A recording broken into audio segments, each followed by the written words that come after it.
I'm Dan Pascone, CEO of Tailored Wealth and host of the Making Sense of Your Money podcast, real conversations that help high earners make sharper decisions so their money works as hard as they do.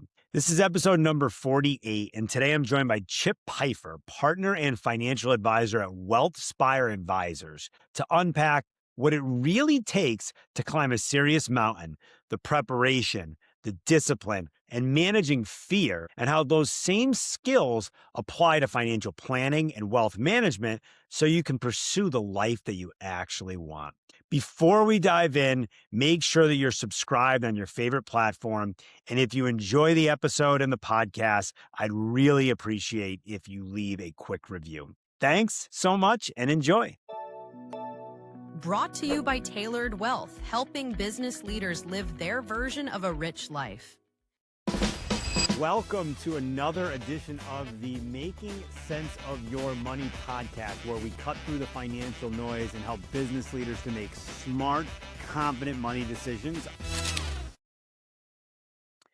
Chip, thanks for joining the Making Sense of Your Money podcast. Really excited to have you today. I think this is going to be a fun discussion. Me too. I'm delighted to be here. Very cool. So we've got a lot to unpack with you.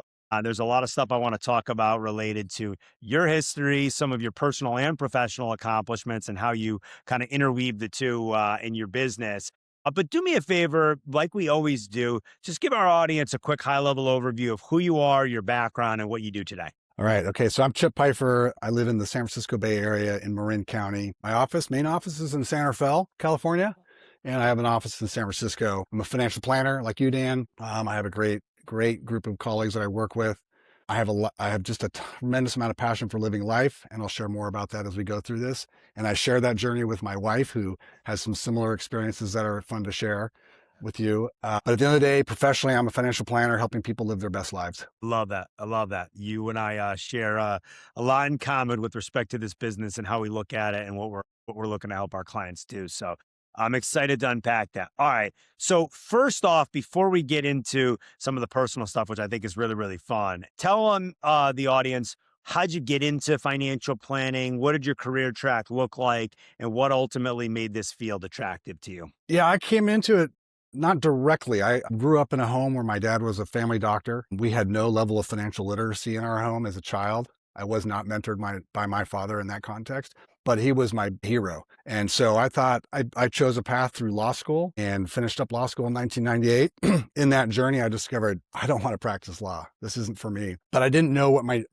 where my destination was headed. So I took a leap of faith and moved to San Francisco. I was up in Oregon for school, for growing up and graduate school, and landed at a boutique investment bank called Hamperton Quist, which was subsequently acquired by JP Morgan. I learned quickly that transactional culture wasn't for me. And I discovered what it means to be a fiduciary early on and found some good mentorship. My next career stop was at PricewaterhouseCoopers, where we had a registered investment advisor business in that business. And then I met one of my mentors in 2008, Greg Friedman, who's pretty well known in the RIA community. And I joined his firm. At the time, it was called Friedman and Associates. And we built that firm from something in the order of $250 million up to $3 billion in assets. It's a long-winded way of saying is I didn't know what my destination looked like early on, but through good virtue of finding good people to mentor me, I discovered this career that I'm in now and really leaned into it earnestly. Probably we're at about 22 years now. All right. So before we even go deeper, you mentioned sort of a buzzword in our industry, which is fiduciary. I want you to explain, because I'm not sure we've actually ever unpacked this on the podcast.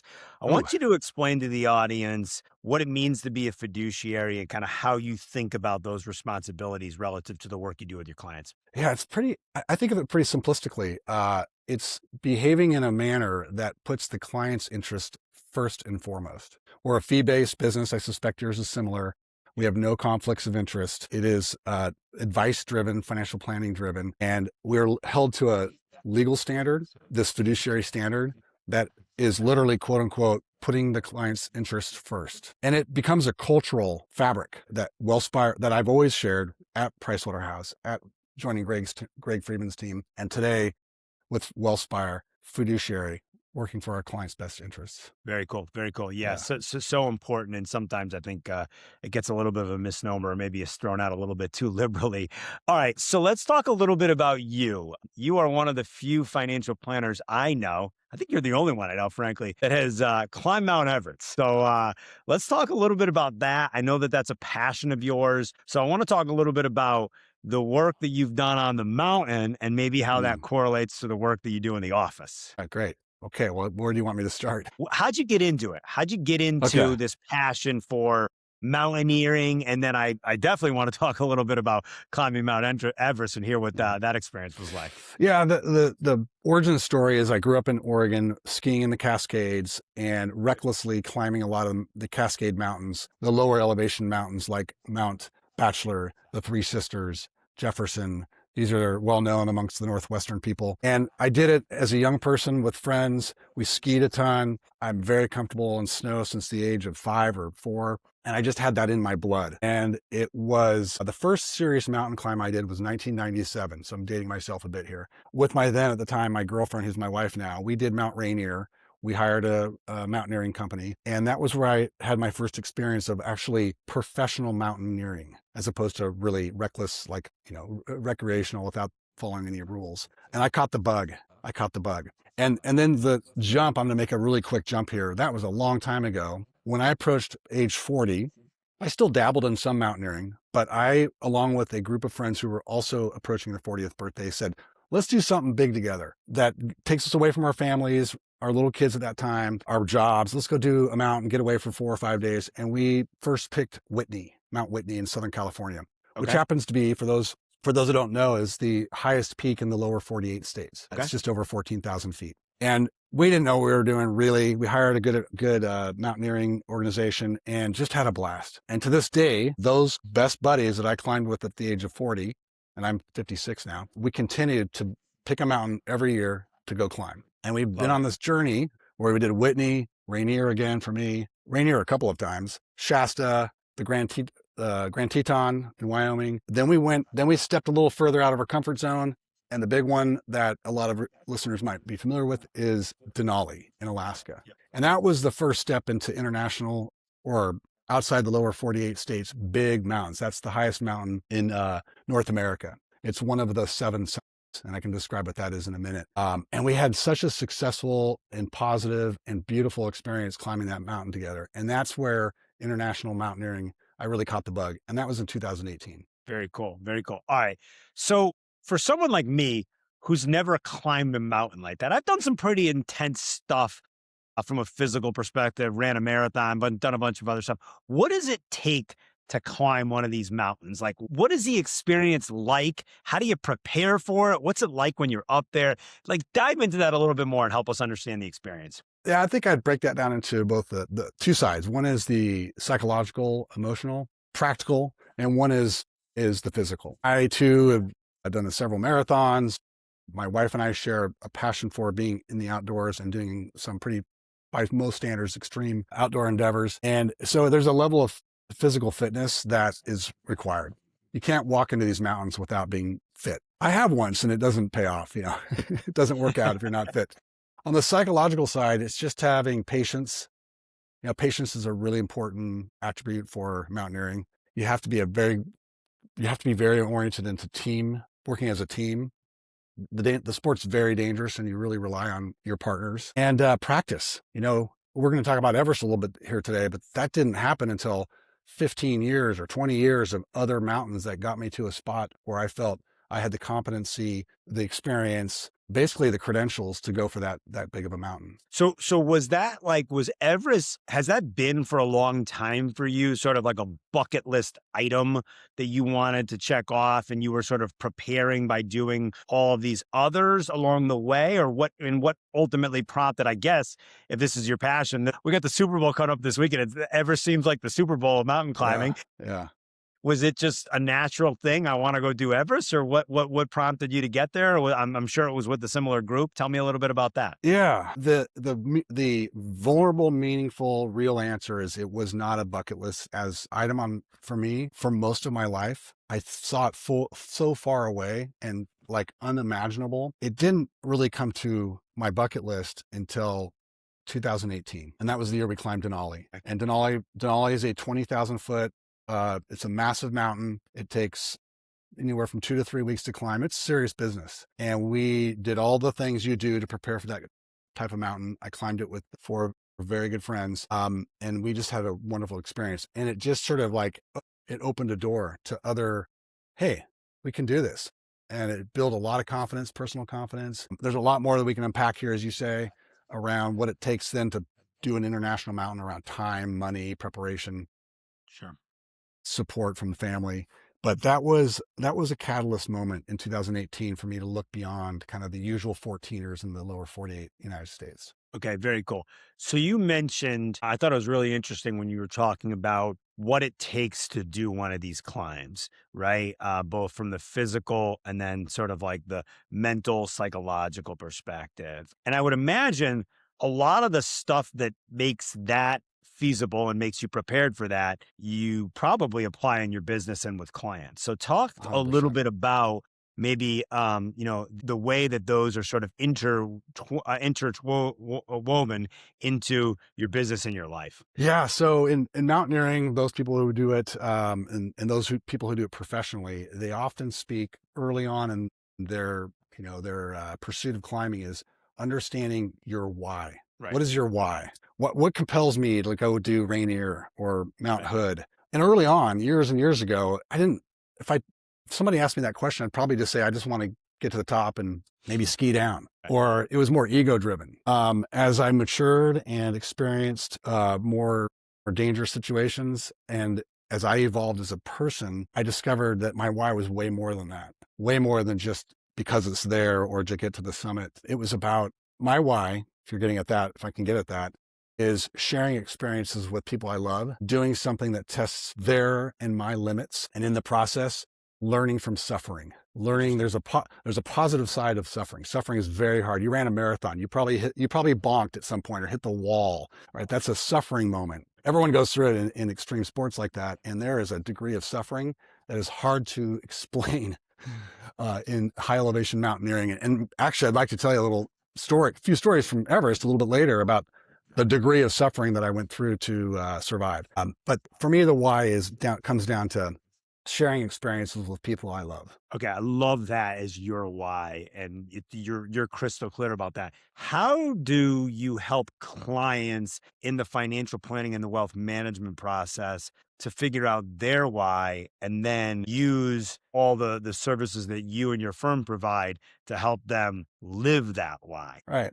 And there really are some very tangible comparisons here. I'm fortunate to be in a culture amongst very talented people that are committed to this financial planning process. And when we partner with, let's take an example of a new client, a practice that's somewhat common, and I suspect, Dan, that you do this too, is at the very beginning, you have a conversation that's less about money and more about the family's goals. And we Yep. loosely call that discovery. And that discovery conversation explores this new client, their past, their present, and their future, and learning their experiences with money, people that mentored them with money, people that mentored them in life, if they happen to be a married couple, how they met, why they were drawn together, what are their shared values, if they have children, what are the values that they want to pass on to them. And then you can go further and further around legacy planning, and you learn about what's most important to them.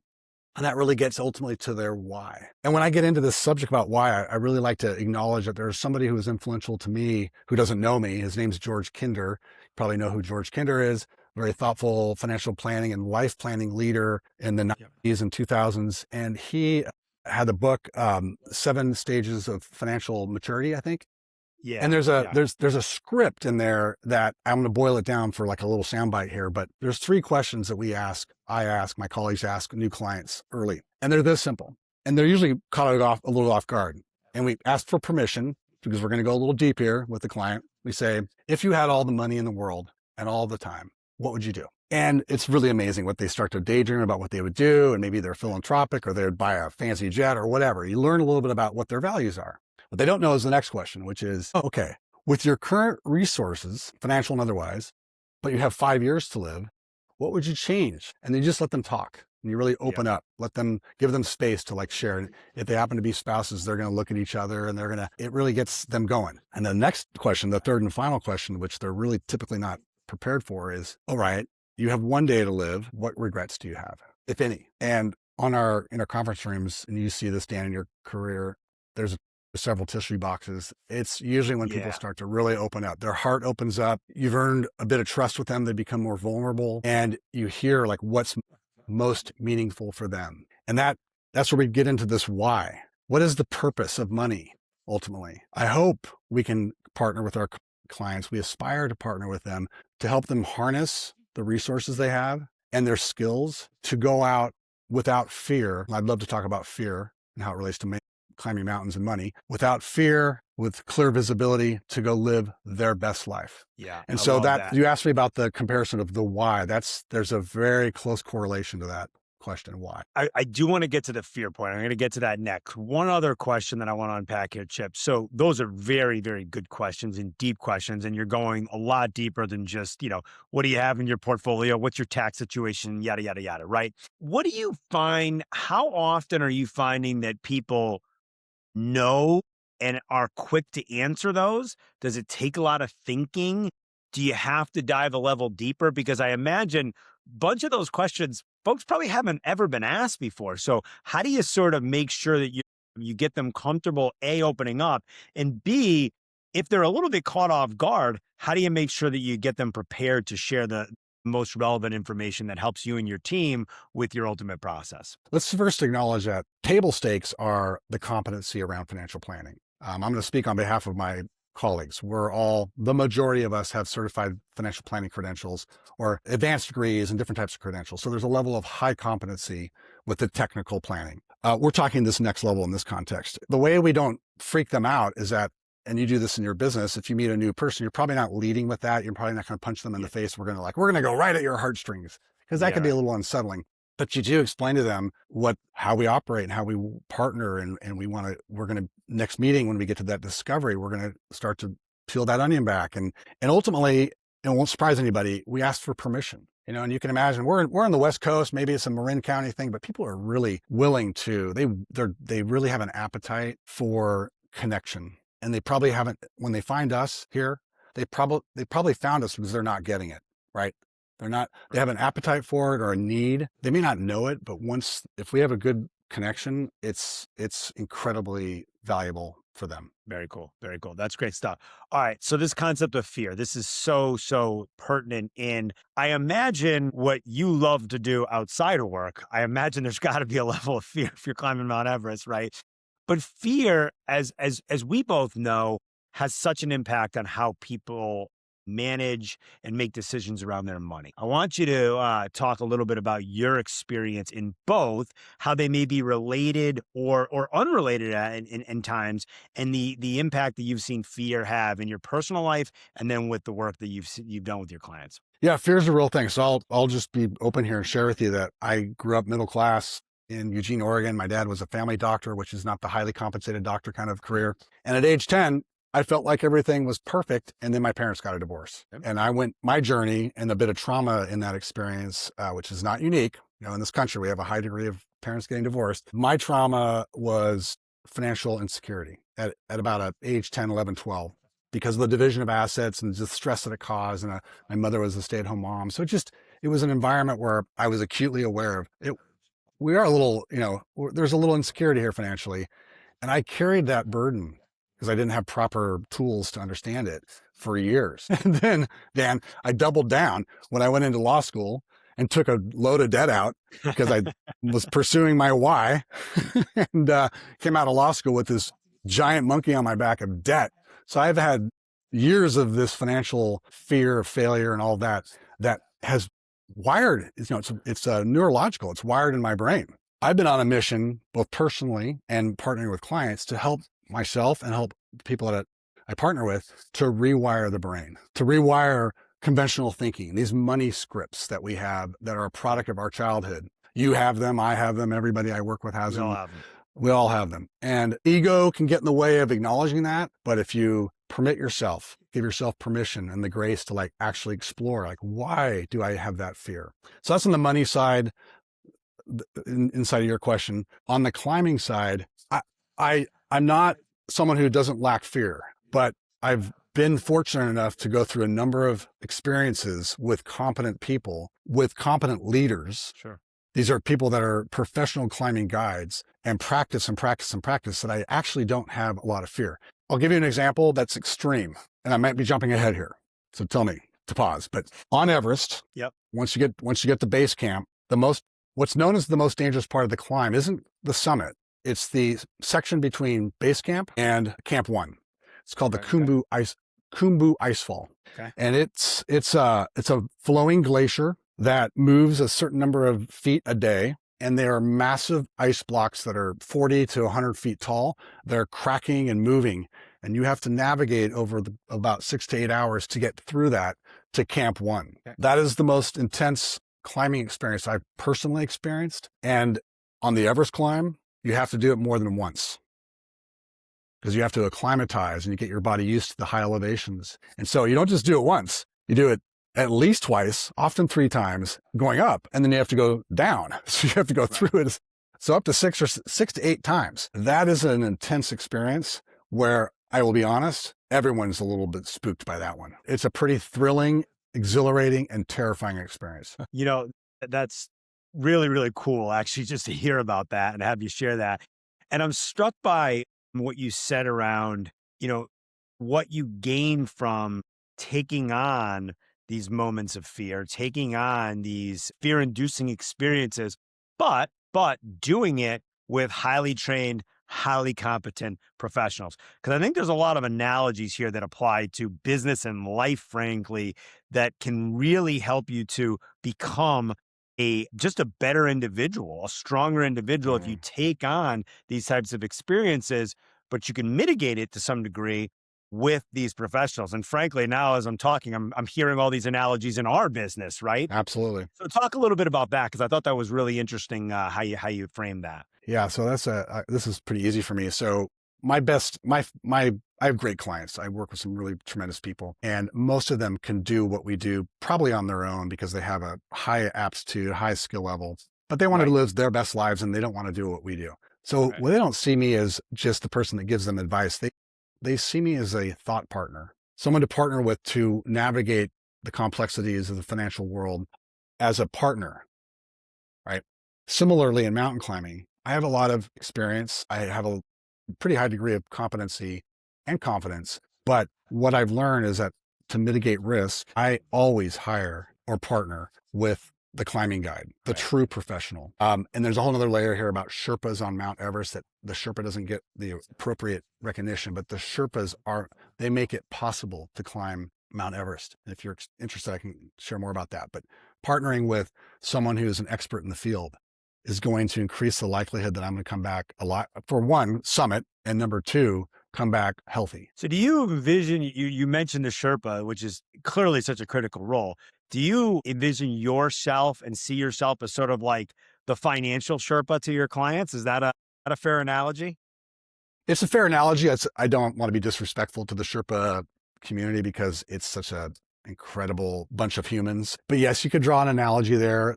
Sherpa, it's the Sherpas are like on the mountain, very critical to progress. I mean, I can go on and on with this analogy, but just checking gear, making sure that you're safe, the lines are safe, the rope lines. It is a good analogy. I hadn't actually processed it entirely, but yeah, the analogy is good with Sherpas or the guides. Yeah, sure. Got it. Okay, very cool. All right, that was great. There was a lot of really good insights there, and frankly, I think some of these themes will come back up. But I want to get to know you a little bit more, even above and beyond what you've shared, because you shared a lot about yourself already, Chip, which I appreciate. So we're going to do the lightning round. You ready? Dan, can I do one thing? One little pivot here? Please.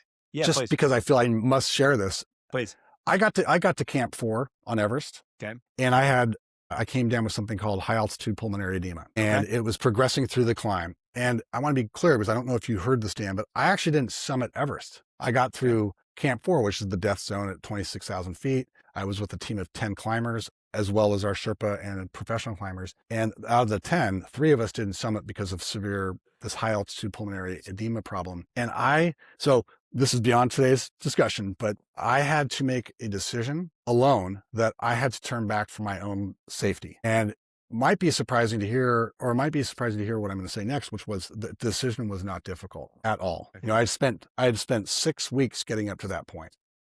And in life, you know, life is life. We get thrown curveballs. In that moment, I had to make a decision whether I go left or right. And I have to tell you, everyone gets summit fever there. And my heart and brain wanted to go to the summit, but my body was absolutely not going to go forward. It was crushed physically and mentally. And so I turned back and saved myself. And I had a Sherpa and another climber guide. And we navigated the descent under really, really awful conditions physically, and got to camp 2, and I got helicoptered off the mountain, and I spent a couple of days in the hospital. So there's another story behind that. But I think the lesson here is that, you know, it's not about the summit. You might, you know, because it's cool to climb Everest, people think, oh, did you summit? That'd be great if you summit, but it's not about the summit. It's the journey. And it sounds cliche, but it's the journey. And I just wanted to get that off my chest, so I didn't leave this, you know, podcast having people think, oh, he climbed Everest and he summited. No, I almost did. I got to the death zone. I appreciate the transparency there. And as I heard you talking, the word that was sticking in my head was, it is about the journey. And it is about the journey. All right. Well, you've gone through all of that. The lightning rounds are going to be a piece of cake for you. All right. So we're going to, we're going to have some fun here. All right. So this is how this works. Just give us the first thought that comes to your mind. Could be a 1-word answer. Could be a long drawn out thought. All right. All right. Great. Let's do it. All right. One meal for the rest of your life. What is it? Wow. Well, I love really good quality lasagna paired with some excellent Cabernet wine. Now I'm hungry and thirsty for that matter. What is one tool or piece of technology other than your phone or your computer that you can't live without? Hardware, software, anything in between? I don't know if you can see my wrist here, but a Garmin watch. The brand's Garmin. This is a Phoenix 8. It's a data watch. It gives me all kinds of body hack data around sleeping, physical exertion. It's a must-have for people who are fitness-oriented and especially mountain climbing. So yeah, the Garmin watch, definitely have to have that. I love it. Do you have a favorite quote or phrase about life or success? The one that I learned when I was about 10, do or do not. There is no try. There is no try. I like it. Do you know who that is? I've heard the quote, but I don't know who it is. It's Yoda. Yoda. Okay, there you go. Yoda, that works. Now, I got one more for you. If I had to live this life again, I would make more mistakes. And I'm not saying that's me now. I think it's just an inspirational statement, like go lean into life and go experiment. You know, it's okay to fail. All right. You shared a few of these along the way, but do you have a process, a system, a routine, or a hack you can share with our audience? Personal or professional? Personal, physical, I'm into, and I have been for 6 years, probably, intermittent fasting. Mm-hmm. It is a way to keep the body clean and alert, and I've just really embraced it. So I'm curious, what's your process around that? Because I do a modified version of that. But tell me what's your process around that? Yeah, it's pretty simple. It's just you have 24 hours out of the day. You don't eat for 16 of those hours. Right. And so for me, it's like 10 p.m. at night till about 1 or 2 in the afternoon, where I just don't have anything except for no calories, basically water and coffee without creams, or a light amount of like low calorie milk. And then I break the fast, and I can go intense here, but I break the fast with a really clean, high protein, low carb, no sugar, vegan shake. And then I rationalize it. Then I can have that lasagna. You know, I can do whatever I want for dinner. I love it. Very cool. Yeah. Very cool. All right. This is a question I usually ask, and I hesitated if I wanted to ask you, but I am going to ask you. And maybe it's different than what you've already shared, or maybe it's the same. Okay. What's one bucket list item that you've already accomplished? Well, my kids aren't done growing up. I haven't said it yet, but I'm a father of 3, and they're in their late teens, early 20s. And they came to mind first, but I'm not done. You know, we're not done together. So there's going to be more. That bucket list is not over. We're still enjoying a great journey together. I think the Denali climb that I've mentioned a couple of times with some very, very good friends was an incredible life-changing experience that I'm really grateful for. And it's big time bucket list. Another one that you've referenced a few times, but I'm curious to hear your take on it. Last one piece of advice you could give to your younger self. What is it? Don't sweat the small stuff. Yeah, I did. I mean, I think most young people do, who come from, you know, a certain background and maybe have fear in their minds and hearts. Try to move on and not sweat the small stuff. I love it. Good stuff, man.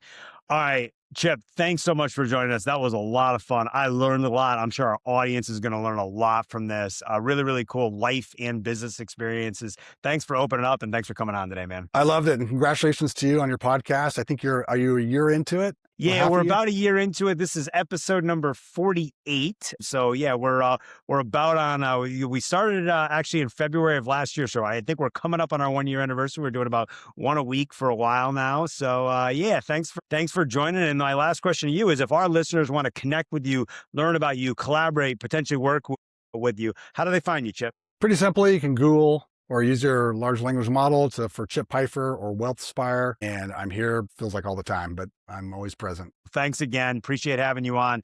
That's it for the episode. As always, you can find our podcast along with our newsletter, our YouTube channel, and this podcast all for free at makingsenseofyourmoney.com. Prioritize your version of a rich life. Cheers. Cheers. Thank you.